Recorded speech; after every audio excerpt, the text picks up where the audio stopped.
Baik, bismillah, assalamualaikum warahmatullahi wabarakatuh. Perkenalkan, nama saya Dwi Rajaksana, NPM 22112005. Di sini saya ingin menjawab pertanyaan atau ulangan soal UTS dari Umi Munawaroh. Baik, langsung saja. Ilmu pendidikan Islam. Jelaskan pengertian pendidikan Islam. Secara etimologi, kata Islam berasal dari 3 akar, yaitu aslama, salama, salamah.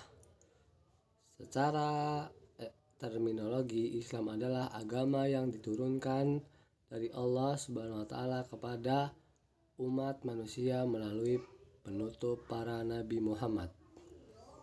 Selanjutnya, jelaskan apa yang kamu ketahui tentang hubungan pendidikan Islam dengan pendidikan nasional.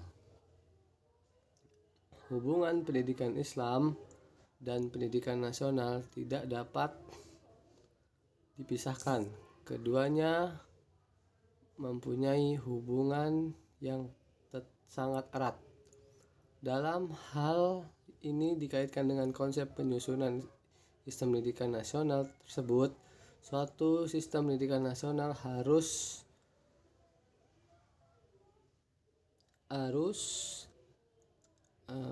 mementingkan masalah ekstensi umat manusia pada umumnya dan ekstensi bangsa Indonesia khususnya dalam hubungan masa lalu, masa kini, dan kemungkinan perkembangan masa depan.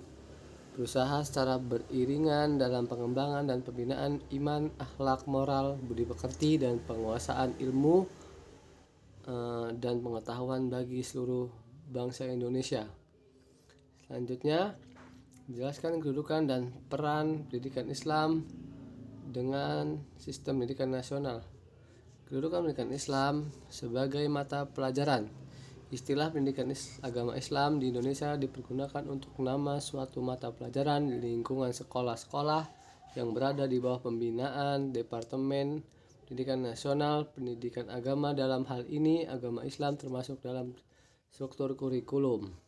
Sebagai lembaga, apabila pendidikan agama Islam di lingkungan lembaga pendidikan yang berada di bawah naungan Departemen Pendidikan Nasional terwujud sebagai mata pelajaran,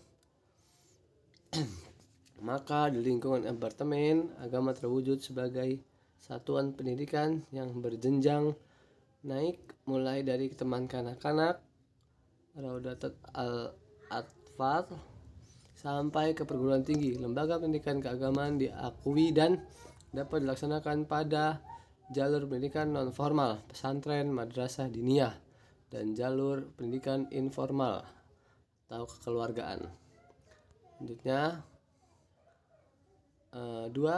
Peranan pendidikan Islam sebagai mata pelajaran. Pendidikan agama Islam sebagai mata pelajaran wajib di seluruh sekolah di Indonesia berperan 1. Mempercepat proses pencapaian tujuan pendidikan nasional.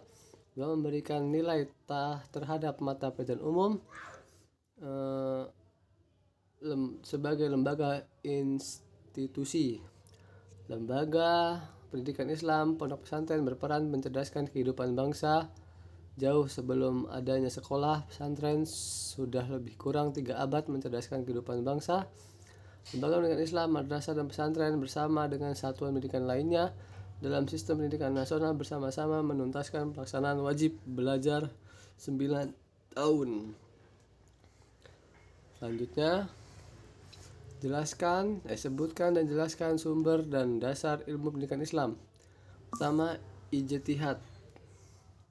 Landasan berikutnya yang lebih bersifat praktis dan aplikatif adalah ijtihad para ulama. Dalam hal ini hasil ijtihad para pakar pendidikan Islam. Ijtihad itu sendiri dalam pemahaman umum adalah berpikir dengan menggunakan seluruh ilmu dan kemampuan yang dimiliki oleh ilmuwan tertentu untuk menetapkan atau menentukan suatu hukum yang ternyata belum ditegaskan hukumnya dalam Al-Quran As-Sunnah.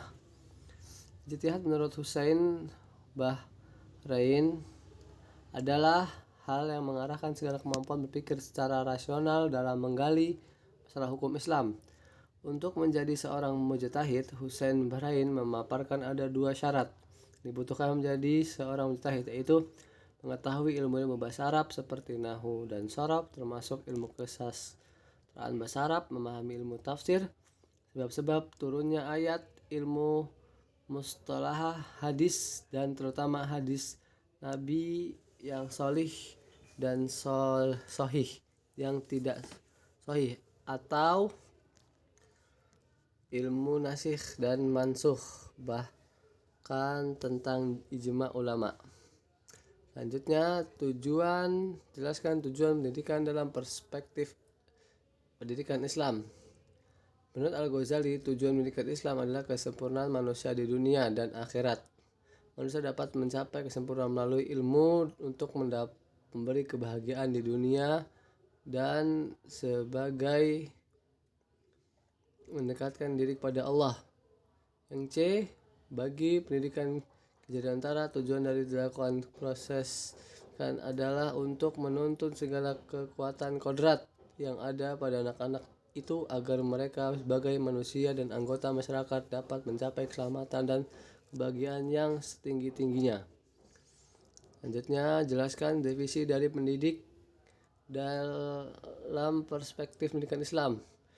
Sementara secara khusus, pendidikan dalam perspektif pendidikan Islam adalah orang yang bertanggung jawab terhadap perkembangan peserta didik dengan mengupayakan perkembangan seluruh potensi peserta didik, baik potensi afektif, kognitif, maupun psikomotorik, sesuai dengan nilai-nilai ajaran agama Islam. Jelaskan kedudukan dan peran pendidik dalam perspektif pendidikan Islam. Dalam Islam, tugas seorang pendidik dipandang sebagai sesuatu yang sangat mulia. Posisi ini menyebabkan Islam menempatkan orang-orang yang beriman dan berilmu pengetahuan lebih tinggi derajatnya apabila dibandingkan dengan manusia lainnya. Hal ini sesuai dengan firman Allah Quran Surat Al-Mujadalah ayat 11. Selanjutnya, sebutkan jenis-jenis dan syarat-syarat pendidikan dalam perspektif Islam.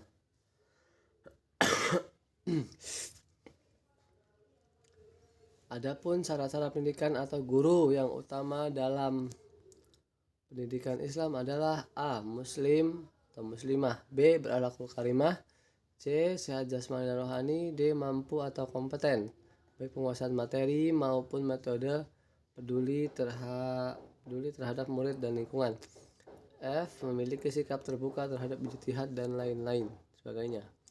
Selanjutnya, jelaskan peserta didik dalam perspektif pendidikan Islam.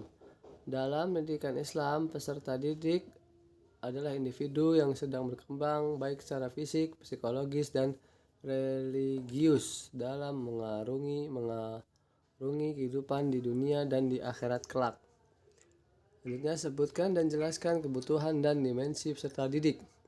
Kebutuhan peserta didik yang berupa kebutuhan fisik, sosial, mendapatkan status mandiri, berprestasi, ingin disayang dan dicintai, curhat, dan mendapatkan filsafat hidup harus dipenuhi oleh pendidik untuk menunjang perkembangan dan pembentukan sikap moral peserta didik sebagai insan kamil. Mungkin sekian jawaban ulangan tengah semester saya. Wabillahi taufiq wal hidayah. Apabila ada kesalahan kata ataupun keselengkatan kata, saya mohon maaf. Wabillahi taufiq wal hidayah. Assalamualaikum warahmatullahi wabarakatuh.